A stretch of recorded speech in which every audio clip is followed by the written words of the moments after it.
Hi, ಸ್ವಲ್ಪ ಹೊತ್ತಿನ ಹಿಂದೆ ಎಜುಕೇರ್ ಕರ್ನಾಟಕ ಯೂಟ್ಯೂಬ್ ಚಾನಲ್ನ ಕಮೆಂಟ್ ಬಾಕ್ಸ್ ಅಲ್ಲಿ ನಾವು ನಿಮ್ಮ ವಿಡಿಯೋಸ್ ಅನ್ನ ಫಾಲೋ ಮಾಡ್ತಿದ್ದೀವಿ. ನಮಗೆ ಫಿಸಿಕ್ಸ್ ಇಂಪಾರ್ಟೆಂಟ್ ಕ್ವಶನ್ಸ್ ಬೇಕು ಅಂತ ಯಾವ್ಯಾವ ವಿದ್ಯಾರ್ಥಿಗಳು ಕೇಳಿದ್ರೋ ಅವರಿಗೋಸ್ಕರನೇ ಈ ವಿಡಿಯೋನ ಮಾಡ್ತಾ ಇರೋದು. ನನಗೆ ಗೊತ್ತು ಫಾಲೋ ಮಾಡಿದಂಥ ವಿದ್ಯಾರ್ಥಿಗಳು ಸ್ವಲ್ಪ ಕಡಿಮೆನೇ ಇದ್ದಾರೆ, ಬಟ್ ಯಾರು ಫಾಲೋ ಮಾಡ್ತಿದ್ರ ಅವರೆಲ್ಲರೂ ಕೂಡ ಬೆಸ್ಟ್ ಕಾಂಟೆಂಟ್ ನ ಮುಂದಿನ ದಿನಗಳಲ್ಲಿ ಪ್ರೊವೈಡ್ ಮಾಡ್ತೀನಿ. ಅಂದ್ರೆ ಈ ಫಿಸಿಕ್ಸ್ ಎಲ್ಲ ಚಾಪ್ಟರ್ಗಳ ಇಂಪಾರ್ಟೆಂಟ್ ಕ್ವಶನ್ಸ್ ನಾನು ಪ್ರೊವೈಡ್ ಮಾಡ್ತೀನಿ. ಸರಿ, ಈಗ ವಿಷಯವನ್ನು ತಿಳ್ಕೊಳ್ತಾ ಹೋದ್ರೆ first chapter electric charges and fields. ಈ ಚಾಪ್ಟರ್ನ ಯಾವುದೇ ಕಾರಣಕ್ಕೂ ಯಾರು ಕೂಡ ಮಿಸ್ ಮಾಡೋದಕ್ಕೆ ಹೋಗಬೇಡಿ. ಯಾಕಂತ ಹೇಳಿದ್ರೆ ನೀವು ಎಲ್ಲದಕ್ಕಿಂತ ಜಾಸ್ತಿ ಪ್ರಾಕ್ಟೀಸ್ ಮಾಡಿದಂತಹ ಚಾಪ್ಟರ್ ಇದು. ಓಕೆ, ಅದೇ ಹೇಳೋದು ನಿಮಗೆ. ಎಕ್ಸಾಮ್ ಏನಿದೆ, ಎಕ್ಸಾಮ್ ಹತ್ತಿರದಲ್ಲಿದ್ದಾಗ ನಿಮಗೆ ಇಂಪಾರ್ಟೆಂಟ್ ಕ್ವಶನ್ಸ್ ಇದು. ಕ್ವಶನ್ಸ್ ಅಷ್ಟೇ ಕೊಟ್ಟರೆ ಓಕೆ, ಕ್ವಶನ್ ಜೊತೆಗೆ ಆನ್ಸರ್ ಕೂಡ ಕೊಟ್ಬಿಟ್ಟಿರ್ತಾರೆ. ಅವಾಗ ಏನಾಗುತ್ತೆ ಅಂತ ಹೇಳಿದ್ರೆ ಲಾಸ್ಟ್ ಮೂಮೆಂಟ್ ಅಲ್ಲಿ ನೋಟ್ಸ್ ಅನ್ನ ಚೇಂಜ್ ಮಾಡೋದಕ್ಕೆ ಹೋಗ್ತೀರಿ.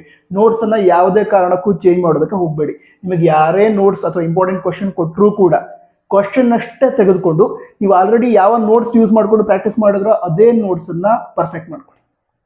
ಚೇಂಜ್ ಮಾಡಿದ್ರೆ ಕನ್ಫ್ಯೂಷನ್ ಸ್ಟಾರ್ಟ್ ಆಗುತ್ತೆ. ಓಕೆ, ಸರಿ. ಹಾಗಿದ್ರೆ ಇಂಪಾರ್ಟೆಂಟ್ ಕಾನ್ಸೆಪ್ಟ್ಸ್ ಯಾವ್ಯಾವುದು, ಕ್ವಶನ್ಸ್ ಯಾವ್ದು ನಿಮಗೆ ಹೇಳ್ತಾ ಹೋಗೋದಾದ್ರೆ, ಮೊದಲಾಗಿ ಚಾರ್ಜ್. ಈ ಚಾಪ್ಟರ್ ಅಲ್ಲಿ ಇರುವಂತಹ ವೆರಿ ಇಂಪಾರ್ಟೆಂಟ್ ಕಾನ್ಸೆಪ್ಟ್ ಚಾರ್ಜ್. ಮೊದಲಾಗಿ ಚಾರ್ಜಿನ ಮೀನಿಂಗ್ ಗೊತ್ತಿರಬೇಕು. What is charge? Charge is a basic property of every matter which is responsible for force of attraction or repulsion between two bodies.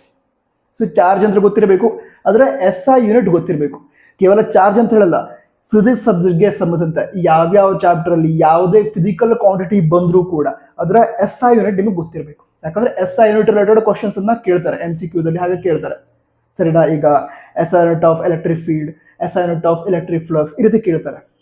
So SI unit ಗೊತ್ತಿರಬೇಕು. ಅದ್ರ ಜೊತೆಗೇನೆ ಯಾವ್ಯಾವ mathematical expression ಬಂದಿರುತ್ತೆ ಆ ಎಲ್ಲಾ ಮ್ಯಾಥಮೆಟಿಕಲ್ ಎಕ್ಸ್ಪ್ರೆಷನ್ ನಿಮಗೆ ಗೊತ್ತಿರಬೇಕು. ಸರಿ, ಹಾಗಿದ್ರೆ ಚಾರ್ಜ್ ರಿಲೇಟೆಡ್ ಮತ್ತೆ ಅದು ಇಂಪಾರ್ಟೆಂಟ್ ಕ್ವಶನ್ ಇದೆ, ನಿಮಗೂ ಕೂಡ ಗೊತ್ತು. ಯಾವುದು? Properties of charges. Properties of charges ಇದರಲ್ಲಿ ಮಿನಿಮಮ್ 3 ಪ್ರಾಪರ್ಟೀಸ್ ನಿಮಗೆ ಗೊತ್ತಿರಲೇಬೇಕು. ಯಾಕಂತ ಹೇಳಿದ್ರೆ ಈ ಪ್ರಾಪರ್ಟೀಸ್ ಆಫ್ ಚಾರ್ಜಸ್ ಏನಿದೆ ಇದ್ರ ಮೇಲೆ 3 ಮಾರ್ಕ್ಸ್ ನ ಕ್ವಶನ್ ಕೂಡ ಕೇಳಬಹುದು, 2 ಮಾರ್ಕ್ಸ್ ನ ಕ್ವಶನ್ ಕೂಡ ಕೇಳಬಹುದು. ಈ ಪ್ರಾಪರ್ಟೀಸ್ ಆಫ್ ಚಾರ್ಜಸ್ ಅಲ್ಲೂ ಕೂಡ ತುಂಬಾ ಇಂಪಾರ್ಟೆಂಟ್ ಪ್ರಾಪರ್ಟಿ ಅಂತ ಹೇಳಿದ್ರೆ ಕ್ವಾಂಟೈಸೇಷನ್ ಆಫ್ ಚಾರ್ಜ್. Q=N ಈ ಫಾರ್ಮುಲಾ ಇದೆಲ್ಲ, ಅದು ತುಂಬಾ ಇಂಪಾರ್ಟೆಂಟ್. ಅದ್ರ ಮೇಲೆ KCET ಅಲ್ಲೂ ಕೂಡ ಕೆಲವೊಮ್ಮೆ ಕ್ವಶನ್ಸ್ ಅನ್ನ ಕೇಳ್ತಾರೆ. ಸೊ ಆ ಕ್ವಾಂಟೈಸೇಷನ್ ಆಫ್ ಚಾರ್ಜ್ ಏನಿದೆ ಆ ಪ್ರಾಪರ್ಟಿ ಗೊತ್ತಿರಬೇಕು. ನಂತರ like charges repel, unlike charges attracts, ಇದೆಲ್ಲ ಗೊತ್ತೇ ಇದೆ ನಿಮಗೆ. ಸರಿನಾ? ಚಾರ್ಜಸ್ ಆರ್ ಕಾನ್ಸರ್ವ್ಡ್, ಅದೆಲ್ಲ ಗೊತ್ತಿದೆ. ಸೊ ಈ ರೀತಿ ಪ್ರಾಪರ್ಟೀಸ್ ಆಫ್ ಚಾರ್ಜಸ್ ಏನಿದೆ ಅದು ನಿಮಗೆ ಗೊತ್ತಿರಬೇಕು, ನೆನಪಿನಲ್ಲಿ ಇಟ್ಕೊಂಡಿರಿ. ಚಾರ್ಜಸ್ ರಿಲೇಟೆಡ್ ಮತ್ತೊಂದು ವೆರಿ ಇಂಪಾರ್ಟೆಂಟ್ ಕಾನ್ಸೆಪ್ಟ್ ಯಾವುದು? Coulombs law. Coulombs law the statement ಅಥವಾ ಲಾ ಗೊತ್ತಿರಬೇಕು. ಅದಂತರ ಅದರ ಮ್ಯಾಥಮೆಟಿಕಲ್ ಎಕ್ಸ್ಪ್ರೆಷನ್ ಗೊತ್ತಿರಬೇಕು. ಎಕ್ಸಾಮ್ ಅಲ್ಲಿ ಕೇಳ್ತಾರೆ, 3 ಮಾರ್ಕ್ಸ್ ಕೇಳ್ತಾರೆ. ಕೇವಲ ಕೂಲಂಬ್ಸ್ ಲಾ ಅಷ್ಟೇ ಅಲ್ಲ, ಆ coulombs law the mathematical expression ಏನಿದೆ ಅದನ್ನ ವೆಕ್ಟರ್ ಫಾರ್ಮ್ ಅಲ್ಲಿ ಎಕ್ಸ್ಪ್ರೆಸ್ ಮಾಡೋದಕ್ಕೆ ನಿಮಗೆ ಗೊತ್ತಿರಬೇಕು. ಅದ್ರ ಜೊತೆಗೆ ಕೆಲವೊಮ್ಮೆ ಲಿಮಿಟೇಷನ್ಸ್ ಆಫ್ ಕೂಲಂಬ್ಸ್ ಲಾ ಅದನ್ನು ಕೂಡ ಕೇಳ್ತಾರೆ. ಸೊ ಈ ಚಾರ್ಜಸ್ ರಿಲೇಟೆಡ್ ನೀವು ಪ್ರಾಕ್ಟೀಸ್ ಮಾಡಿ ಇಟ್ಕೊಳ್ಬೇಕಾಗಿರೋದು. ಈ ಕ್ವಶನ್ಸ್ ಎಲ್ಲ ಲಿಸ್ಟ್ ಮಾಡಿ ಇಟ್ಕೊಳ್ಳಿ. ಲಿಸ್ಟ್ ಮಾಡಿಕೊಂಡು ನೀವೇ ಸಾಲ್ವ್ ಮಾಡಿ. ಅಂದ್ರೆ ನೀವು ಈ ಹಿಂದೆ ಯೂಸ್ ಮಾಡಿದಂತಹ ನೋಟ್ಸ್ ಅನ್ನ ಯೂಸ್ ಮಾಡಿ ಕ್ವಶನ್ಸ್ ಮಾರ್ಕ್ ಮಾಡಿಕೊಂಡು ಪರ್ಫೆಕ್ಟ್ ಆಗಿ ಪ್ರಾಕ್ಟೀಸ್ ಮಾಡಿ. ಈಗ ನಾನು ಯಾವ್ಯಾವ ಕ್ವಶನ್ ಅನ್ನ ಕೊಡ್ತೀನಿ ಅವುಗಳನ್ನ ನೀವು ಒಂದ್ ಕಡೆ ಕೂತ್ಕೊಂಡು ಪ್ರಾಕ್ಟೀಸ್ ಮಾಡೋದಕ್ಕೆ 1.5 hours ಸಾಕು. ಸೊ ಇದನ್ನ ಒಂದು ಚಾಲೆಂಜ್ ಆಗಿ ತೆಗೆದುಕೊಳ್ಳಿ. ನೀವು ಮೊದಲಿಂದ ಪ್ರಾಕ್ಟೀಸ್ ಮಾಡ್ತಾ ಇದ್ದೀರಾ, ಕ್ವಶನ್ಸ್ ಅನ್ನ ಮಾರ್ಕ್ ಮಾಡ್ಕೊಳ್ಳಿ ನಿಮ್ಮ ನೋಟ್ಸ್ ಅಲ್ಲಿ. ಅದಂತರ ಒಂದ್ ಕಡೆ ಕೂತ್ಕೊಳ್ಳಿ, ಎಕ್ಸಾಮ್ ಬರೆದ ರೀತಿ 1.5 hour ಕೂತ್ಕೊಂಡು ಎಲ್ಲ ಆನ್ಸರ್ನ ಬರೀರಿ. ಕ್ವಶನ್ಸ್ ಯಾವ್ದು ಕೊಟ್ಟಿರ್ತೀನಿ ಅದಕ್ಕೆಲ್ಲ ಆನ್ಸರ್ ಬರೀರಿ. ಎಕ್ಸಾಮ್ ಪ್ರಿಪರೇಷನ್ ತುಂಬಾ ಚೆನ್ನಾಗಿ ಆಗುತ್ತೆ. ಸರಿ, ಹಾಗಿದ್ರೆ ಈಗ ಮುಂದಿನ ವಿಷಯ ಅದನ್ನ ಹೇಳೋದಾದ್ರೆ ನೆಕ್ಸ್ಟ್ ಕಾನ್ಸೆಪ್ಟ್ ಯಾವ್ದಿದೆ? ಯಾವ್ದು next concept? Electric field. Electric field ಅದರ ಮೀನಿಂಗ್ ಗೊತ್ತಿರಬೇಕು, SI ಯೂನಿಟ್ ಗೊತ್ತಿರಬೇಕು. ಅದ್ರ ಜೊತೆಗೆ properties of electric field lines ಅದು ಕೂಡ ಗೊತ್ತಿರಬೇಕು. ನಿಮಗೆ ಆಕ್ಚುಲಿ ಎಲೆಕ್ಟ್ರಿಕ್ ಫೀಲ್ಡ್ ಕ್ಲಿಯರ್ ಆಯಿತು ಅಂತ ಹೇಳಿದ್ರೆ ಅಲ್ಲಿ ಈಗ pictorial representation of electric field lines ಬರುತ್ತಲ್ಲ, electric field lines due to positive charge, negative charge. ಆ ಪಿಕ್ಟೋರಿಯಲ್ ರಿಪ್ರೆಸೆಂಟೇಷನ್ ನಿಮಗೆ ಗೊತ್ತಾಯ್ತು ಅಂತ ಹೇಳಿದ್ರೆ, ಸ್ಕ್ರೀನ್ ಮೇಲೆ ನೋಡ್ತಾ ಇಲ್ವಾ, ಈ ರಿಪ್ರೆಸೆಂಟೇಷನ್ ಗೊತ್ತಾಯ್ತು ಅಂತ ಹೇಳಿದ್ರೆ ನೀವು ಆರಾಮಾಗಿ ಈ properties of electric field lines ನೆನಪಿನಲ್ಲಿ ಇಟ್ಕೊಂಡಿರ್ತೀರ. ಸರಿನಾ? ಸೊ ಈಗ ಪಾಸಿಟಿವ್ ಚಾರ್ಜ್ ಇದ್ರೆ ಏನಾಗಿರುತ್ತೆ? Electric field lines are radially outwards. ಅದೇ ನೆಗೆಟಿವ್ ಚಾರ್ಜ್ ಇದ್ರೆ electric field lines are radially inwards. So ಈ ರೀತಿ. ಅದೇ ರೀತಿ ಡೈಪೋಲ್ ಇದ್ರೆ ಏನಾಗಿರುತ್ತೆ? ಎಲೆಕ್ಟ್ರಿಕ್ ಫೀಲ್ಡ್ ಲೈನ್ ಡೈರೆಕ್ಷನ್ ಯಾವ ರೀತಿ ಇರುತ್ತೆ ಅದು ಗೊತ್ತಿರಬೇಕು. 2 positive charge, system of 2 positive charge ಇದ್ರೆ ಎಲೆಕ್ಟ್ರಿಕ್ ಫೀಲ್ಡ್ ಲೈನ್ಸ್ ಯಾವ ರೀತಿ ಇರುತ್ತೆ, ಸಿಸ್ಟಮ್ ಆಫ್ 2 ನೆಗೆಟಿವ್ ಚಾರ್ಜ್ ಇದ್ರೆ ಯಾವ ರೀತಿ ಇರುತ್ತೆ, ಇದೆಲ್ಲ ಗೊತ್ತಿರಬೇಕು. 2 ಮಾರ್ಕ್ಸ್ ಇದನ್ನು ಡ್ರಾ ಮಾಡೋದಕ್ಕೂ ಕೂಡ ಕೆಲವೊಮ್ಮೆ ಕೇಳ್ತಾರೆ. ಇದು ಗೊತ್ತಿತ್ತು ಅಂತ ಹೇಳಿದ್ರೆ properties of electric field lines ಆರಾಮಾಗಿ ನೆನಪಿನಲ್ಲಿ ಇಟ್ಕೋತೀರ. ನಂತರ ಅದೇ properties of electric field lines, ಅದು ಕೂಡ ಇಂಪಾರ್ಟೆಂಟ್ ಕಾನ್ಸೆಪ್ಟ್. 3 ಮಾರ್ಕ್ಸ್ ಆರ್ 2 ಮಾರ್ಕ್ಸ್ಗೆ ಇದಕ್ಕೆ ಸಂಬಂಧಿಸಿದ ಕೂಡ ಕ್ವಶನ್ ಎಕ್ಸಾಮ್ ಅಲ್ಲಿ ಕೇಳ್ತಾರೆ, ಸರಿನಾ? ಅಂದ್ರೆ electric field lines originates from positive charge, terminate at negative charge. So ಈ ರೀತಿ ಪ್ರಾಪರ್ಟೀಸ್ ಏನಿದಾವೆ, ಪ್ರಾಪರ್ಟೀಸ್ ನೆನಪಲ್ಲಿ ಇಟ್ಕೊಳ್ಳಿ. ಇದರಲ್ಲೂ ಕೂಡ ಮಿನಿಮಮ್ 3 ಪ್ರಾಪರ್ಟೀಸ್ ನಿಮ್ಗೆ ನೆನಪಿರಲೇಬೇಕು. ಓಕೆ, ಚೆನ್ನಾಗಿ ಪ್ರಾಕ್ಟೀಸ್ ಮಾಡಿ. ನಂತರ ಪ್ರಾಕ್ಟೀಸ್ ಮಾಡಿ ಕೆಲವೊಮ್ಮೆ ಏನು ಮಾಡ್ತೀರಾ ಅಂತ ಹೇಳಿದ್ರೆ, ಈಗ ಸ್ವಲ್ಪ ಹೊತ್ತು ಬಿಟ್ಟು ಓದ್ತೀನಿ, ನಾಳೆ ಓದ್ತೀನಿ, ಈ ರೀತಿ ಮಾಡಿದ್ರೆ ಟೈಮ್ ವೇಸ್ಟ್ ಮಾಡಿಬಿಡ್ತೀರಾ. ಈಗ ಸ್ವಲ್ಪ ಹೊತ್ತಿನಿಂದ ಮೇ ಬಿ 1 hour ಮೊದಲು ನೀವು ಹೇಳಿದ್ರಿ ವಿಡಿಯೋ ಬೇಕು ಅಂತ, ನಾನು ಈಗ ಬಂದು ಟೀಚ್ ಮಾಡ್ತಾ ಇದ್ದೀನಿ ಅಥವಾ ನಿಮಗೆ ಇಂಪಾರ್ಟೆಂಟ್ ಕ್ವಶನ್ ಅನ್ನು ಕೊಡ್ತಾ ಇದ್ದೀನಿ. ಅದೇ ರೀತಿ ನೀವು ಕೂಡ ನಿಮ್ಮದೇ ಎಕ್ಸಾಮ್ ಇರೋದಲ್ವಾ, ನೀವು ನನಗಿಂತ ಜಾಸ್ತಿ ಎಫರ್ಟ್ ಹಾಕಬೇಕು. ಸೊ ಈಗ ಕ್ವಶನ್ ಕೊಟ್ಟಿದ್ದೀನಿ ಅಂತ ಹೇಳಿದ್ರೆ ಕುತ್ಕೊಂಡು ಪ್ರಾಕ್ಟೀಸ್ ಮಾಡ್ಬೇಕೀಗ. ಆ ರೀತಿ ಪ್ರಾಕ್ಟೀಸ್ ಮಾಡ್ತಾ ಹೋಗಿ ಎಕ್ಸಾಮ್ 100% ಚೆನ್ನಾಗಾಗತ್ತೆ. ಪ್ರೋಕಾಸ್ಟಿನೇಷನ್ ಅಂದ್ರೆ ನಾನು ನಾಳೆ ಓದ್ತೀನಿ ಆಮೇಲೆ ಓದ್ತೀನಿ ಯಾವುದೇ ಕಾರಣಕ್ಕೂ ಮಾಡೋದಕ್ಕೆ ಹೋಗ್ಬೇಡಿ, ಸರಿ? ನಂತರ ಈಗ ಮುಂದಿನ ವಿಷಯ ಹೇಳೋದ್ರೆ ಎಲೆಕ್ಟ್ರಿಕ್ ಫ್ಲಕ್ಸ್ ಅನ್ನೋ ಕಾನ್ಸೆಪ್ಟ್ ಏನಿದೆ ಅದು ಕೂಡ ಇಂಪಾರ್ಟೆಂಟ್. ನಂತರ SI unit of electric flux ಗೊತ್ತಿರಬೇಕು, ಗೊತ್ತಿದೆ ತಾನೆ? ಕಮೆಂಟ್ ಬಾಕ್ಸಲ್ಲಿ ಬರೀರಿ. ಅದಂತರ ನೆಕ್ಸ್ಟ್ ಕಾನ್ಸೆಪ್ಟ್ ಯಾವುದಿದೆ, Gauss law, application of Gauss law. ಅದಕ್ಕಿಂತ ಮೊದಲು ಮತ್ತೊಂದು ಕಾನ್ಸೆಪ್ಟ್ ಬರುತ್ತೆ, ಯಾವುದು? ಎಲೆಕ್ಟ್ರಿಕ್ ಡೈಪೋಲ್ ಅಂತ. ಸೊ ವಾಟ್ ಈಸ್ ಡೈಪೋಲ್ ಅದು ಗೊತ್ತಿರಬೇಕು. ಅದಂತರ ವಾಟ್ ಈಸ್ ಡೈಪೋಲ್ ಮೊಮೆಂಟ್, ಅದರ ಮ್ಯಾಥಮೆಟಿಕಲ್ ಎಕ್ಸ್ಪ್ರೆಷನ್ ಗೊತ್ತಿರಬೇಕು. ಅದರ ನೆಕ್ಸ್ಟ್ ನಿಮಗೆ ಹೇಳೋದಾದ್ರೆ ನೆಕ್ಸ್ಟ್ ಯಾವುದು, electric field due to electric dipole on axial point, 5 ಮಾರ್ಕ್ಸ್ನ ಕ್ವಶನ್. ಅದೇ ರೀತಿ electric field due to electric dipole on equatorial point, ಅದು ಕೂಡ ಗೊತ್ತಿರಬೇಕು.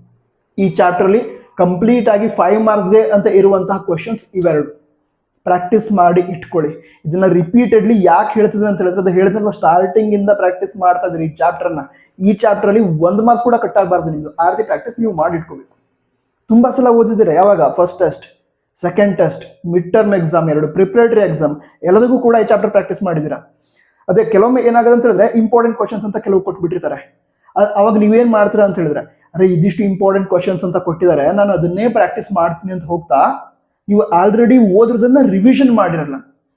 ರಿವಿಷನ್ನೇ ಪರ್ಫೆಕ್ಟ್ ಮಾಡ್ಕೊಂಡ್ಬಿಟ್ರೆ ನೀವು ಆಲ್ರೆಡಿ ಏನು ಓದಿದ್ರೆ ಅದರಿಂದನೇ ಒಳ್ಳೆ ಮಾರ್ಕ್ಸ್ ಬರೋ ಚಾನ್ಸ್ ಇರುತ್ತೆ. ನೀವು ಆಲ್ರೆಡಿ ಏನು ಓದಿದ್ರ ಅದು ಕೂಡ ಇಂಪಾರ್ಟೆಂಟ್ ಕ್ವಶನ್ಸ್. ಸೊ ನೀವು ಮೊದಲಿಗೆ ಮಾಡ್ಬೇಕಾಗಿರೋದು ಓದಿರೋದನ್ನ ಪರ್ಫೆಕ್ಟ್ ಮಾಡ್ಕೊಳ್ಳೋದು. ಹೇಗಾಗತ್ತೆ?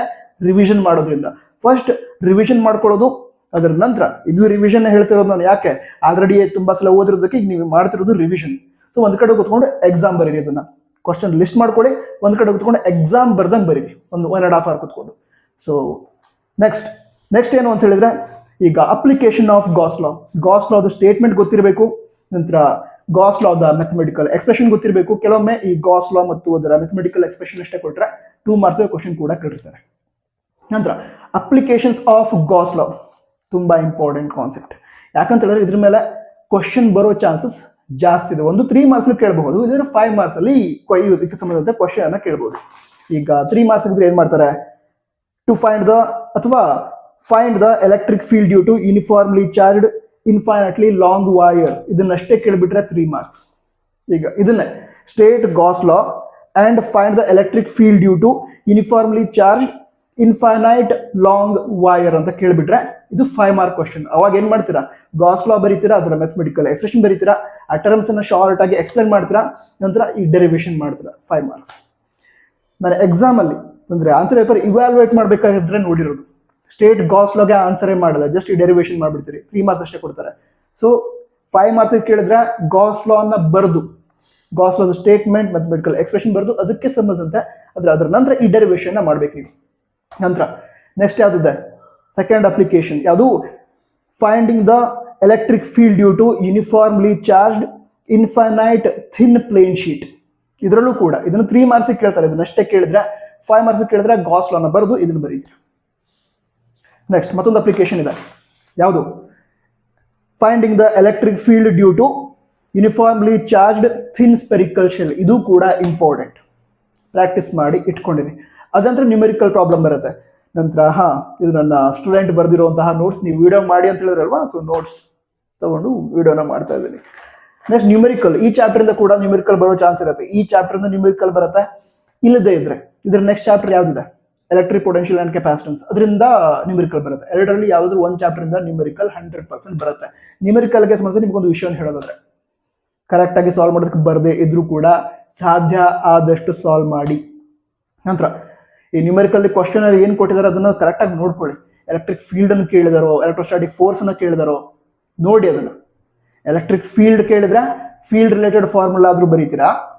ಎಲೆಕ್ಟ್ರೋಸ್ಟಾಟಿಕ್ ಫೋರ್ಸ್ ಅಂತ ಕೇಳಿದ್ರೆ, ಫೋರ್ಸ್ ಅನ್ನೋ ಟರ್ಮ್ ಅಂತ ಹೇಳಿದ್ರೆ ಫೋರ್ಸ್ ರಿಲೇಟೆಡ್ ಕೂಲಾಂಬ್ಸ್ ಲಾ ಏನಿದೆ ಅದರ ಮ್ಯಾಥಮೆಟಿಕಲ್ ಎಕ್ಸ್ಪ್ರೆಷನ್ ಬರೀತಾರೆ. ಯಾಕಂತ ಹೇಳಿದ್ರೆ ಅಟ್ ಲೀಸ್ಟ್ ಮ್ಯಾಥಮೆಟಿಕಲ್ ಎಕ್ಸ್ಪ್ರೆಷನ್ ಅಷ್ಟೇ ಬರೆದ್ರು ಕೂಡ 1 ಮಾರ್ಕ್ಸ್ ಸಿಗುತ್ತೆ. ಯಾವ ವಿದ್ಯಾರ್ಥಿಗಳು ಪಾಸ್ ಆಗೋದು ಅಷ್ಟೇ ಇರ್ತಾರೆ, ಅವ್ರಿಗೆ ಅಟ್ಲೀಸ್ಟ್ ಆ 1 ಮಾರ್ಕ್ಸ್ ಸಿಕ್ಬಿಡುತ್ತಲ್ಲ, ಪಾಸ್ ಆಗೋದಕ್ಕೆ ಹೆಲ್ಪ್ ಆಗುತ್ತೆ. ಸರಿನಾ? ನೀವು ಪೂರ್ತಿಯಾಗಿ ಸಾಲ್ವ್ ಮಾಡಿ.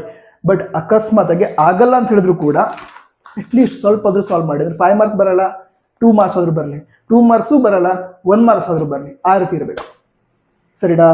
ಸೊ ಇದಿಷ್ಟು ಇಂಪಾರ್ಟೆಂಟ್ ಕ್ವಶನ್ಸ್ ಲಿಸ್ಟ್ ಮಾಡ್ಕೊಳ್ಳಿ, ಸಾಲ್ವ್ ಮಾಡಿ. ಮುಂದಿನ ವಿಡಿಯೋದಲ್ಲೂ ಕೂಡ ಆದಷ್ಟು ಬೇಗ ಸಿಗ್ತೀನಿ. ವಿಡಿಯೋ ಹೆಲ್ಪ್ ಆಗಿದ್ರೆ ನೀವು ಲೈಕ್ ಮಾಡಿ, ನಿಮ್ಮ ಸಪೋರ್ಟ್ ಅಂತ ತಿಳಿಸಿ. ಯಾಕಂದ್ರೆ ನೀವು ಎಷ್ಟು ಸಪೋರ್ಟ್ ಮಾಡ್ತೀರಾ ಅಷ್ಟು ಮತ್ತೆ ವಿಡಿಯೋನ ಮಾಡೋದಕ್ಕೆ ನನಗೆ ಮೋಟಿವೇಶನ್ ಸಿಗುತ್ತೆ. ನಾನು ನೋಡಿ ಕೂಡ ಅನ್ಸಿರ್ಬೋದು ಸ್ವಲ್ಪ ಮೋಟಿವೇಶನ್ ಜಾಸ್ತಿ ಆಗಿಬಿಡೋದಂತ ನಿಮ್ಮಿಂದಲೇ ಆಗಿರೋದು. ಬಟ್ ನಾನು ಮತ್ತೂ ಕೂಡ ವರ್ಕ್ ಮಾಡ್ತೀನಿ. ಸಿಗೋಣ. All the best. ಜೈ ಹಿಂದ್. ವಂದೇ ಮಾತರಂ.